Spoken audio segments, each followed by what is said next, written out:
SC300 today. I got intercooler piping back from Powder Coat. That's a long one. Double 90, triple 90 churn. That's an interesting pipe. We got 3 intercooler pipes and this little baby intake pipe. So small. And then look what else showed up. We got a Link G4X. So the FuryX is the one that the Panic made plug and play for. Link sent this out. Pretty cool. We're gonna install that in a second here. They also supplied a wideband. They also supplied this map sensor, so we need to install all these sensors. This is the 10 bar fuel pressure sensor, temp sensor, CAN connection cable, and last but not least is this combination pressure temp sensor for the oil. Get everything plugged in, make sure the wiring goes to all the sensors, get the ECU in, and then we've also been talking with Ben Calibration. He set up base map startup cal for us. We gotta load that in, double check the e-throttle settings, make sure it's gonna work right or whatnot, because first time for us on that one with this ECU. So we're gonna double check that we did it right. He might have to jump on the laptop, log in with us. We will find out shortly, or maybe that might even be tomorrow. We'll see how far we get today. We can try and start this up. We had pressurized the oil system, but we never cranked it over and primed it like fully to have oil pressure. So what we'll probably do is pull the plugs out and dry crank it for a while. The plugs are lightly hand threaded in there, I believe. Yeah, so we're about ready to turn it over a bunch and create actual oil pressure with the oil pump. We could make sure everything's working right with the e-throttle, then fire it off. Probably need Ian's help though, so let's get started on this, see how far we can get, and then we'll keep you guys posted and we'll make sure to film the first startup for you.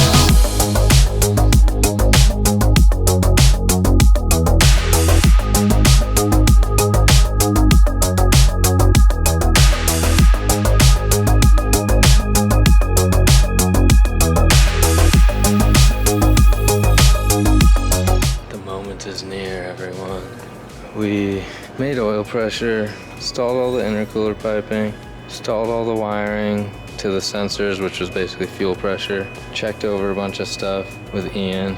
Oh, forgot this, guys. Checked over stuff with Jason from PSI, because he helped us troubleshoot something because Ian is in a meeting right now. Jason from Link is what I meant to say.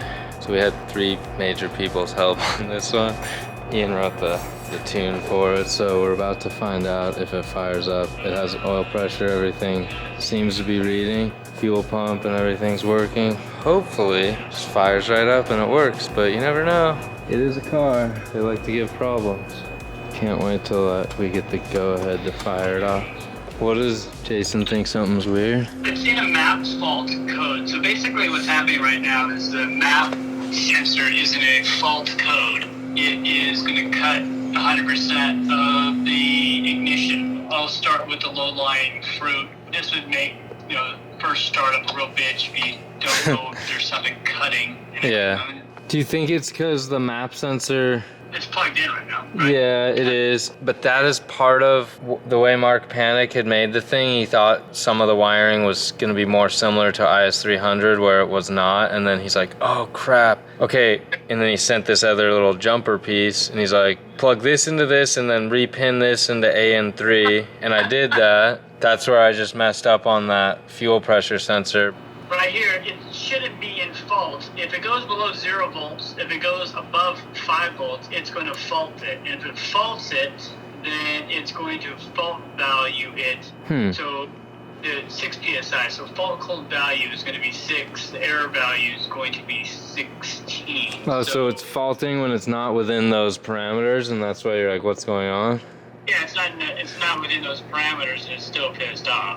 Hey everyone, I want to interrupt this episode to tell you guys about the Performance Box Touch by Race Logic. The Performance Box Touch is a touchscreen performance meter, lap timer, and data logger in one. It measures speed, lap and split times, delta T, acceleration, deceleration, distance, and more. All these details are logged to an SD card 10 times per second and can be viewed on screen and analyzed in detail on the VBox test suite. If you guys want to get a VBox Touch for yourself, check the link in description below and find out what they have to offer for you.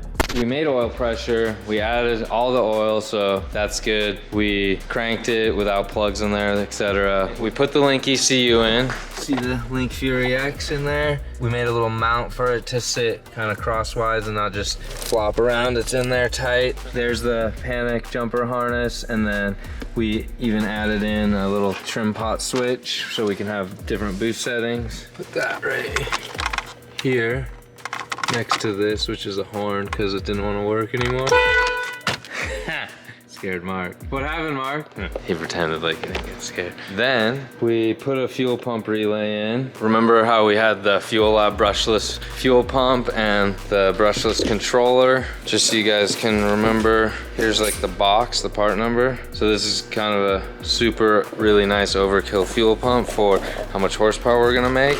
Just so you guys can see it again, it's this small unit here. Brushless fuel pump, good for over 700 horsepower, which we're gonna make 400. So we've got that all like working. We went through, got the flex fuel working. All the sensors are working, and we started it. But remember, we were having trouble trying to start it that day. So we tried to start it, and we were running into a couple problems with the map sensor and whatever else. Saturday by myself, I sat here with Ian on the other side of the laptop, and we troubleshooted through a couple things. Ian, you guys know from Ben Calibration, he tunes all the race cars for me and lots of our customer cars. We figured out something was wrong with the throttle body, a couple other little things, and we got everything sorted out. The last thing we had to do was change a spring in the wastegate, and I just did that. So now we're at 7 PSI base spring pressure, because on pump gas, if we had 14 pounds on California pump gas, with this small of a turbo, it's gonna spool so early you'd probably detonate with the higher compression stock pistons that we have in here. So that was a no-go. So he said we need to be at 8 PSI. So we put a 7 PSI, it'll probably open early, 6 PSI, and then he can regulate it with the boost controller from there. But let's see what this guy does. You guys ready?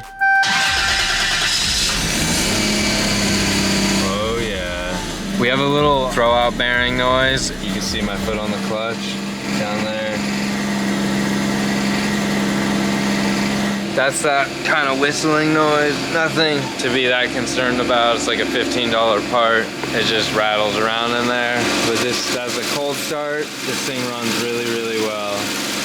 Super good cold starts, and up to idling temperature and whatnot. That's on the base cal that Ian put in. It's just like sounds stock. I know it has a stock head and it's close to stock, but it's just cool to see it come together and work that good. I actually probably shouldn't have ran it that long, because we're gonna do a cold start log for Ian all the way up to operating temp. We're gonna log that whole like 5-minute process of it warming up, and then we're going to go get a just like cruise drive pull for him so he can see the AFRs and whatever when we're just like freeway cruise or whatever in 5th gear. And then we're gonna do a little pull up to 3,500, just into boost a little bit. Well, in this case, it might be a lot of it, because such a small turbo, it might hit boost really early. We're gonna go do that, email those to Ian, then see if we're ready to go to the dyno to start tuning, or if we have to adjust something or work on something if there's any issues. All right, let's go get that log for Ian.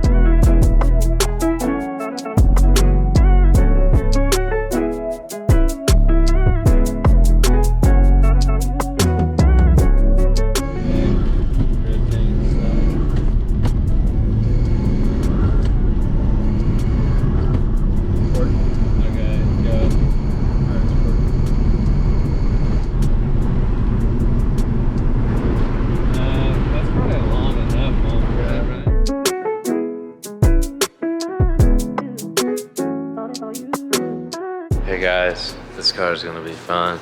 We just drove it. We did 3 logs, like a cruise log, like I told you, a little pull log. Felt really slow on that pull log.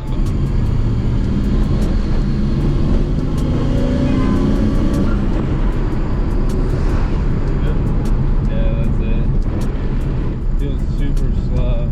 I think it's on like base 7 PSI of boost right now. And then we did the warm idle log for Ian. We gotta wait to hear back from him, see where we're at with boost and if there's something messed up or not, and then if we have to go back out. But after he can approve a couple things, then we can probably get all the pump gas out of here somehow, like pump it out of the front or whatever. And then after that, we can put E85, verify that the boost is increasing when we switch the iBoost switch on there, the little trim pot switch. And then after that, we gotta hit the dyno to get a tune on here. That would probably be next week, and then we can go drifting with it. Can't wait. Track day with this car. What would be cool is if this car's done early next week in time for when he's ready to hit the track. We need to do an alignment, some other stuff on Casey's GT86. Then I can test this one out on the same day that he's testing his, and that'd be a fun track day. All right, that's it for now, guys. We'll update you more when we go do more stuff with it.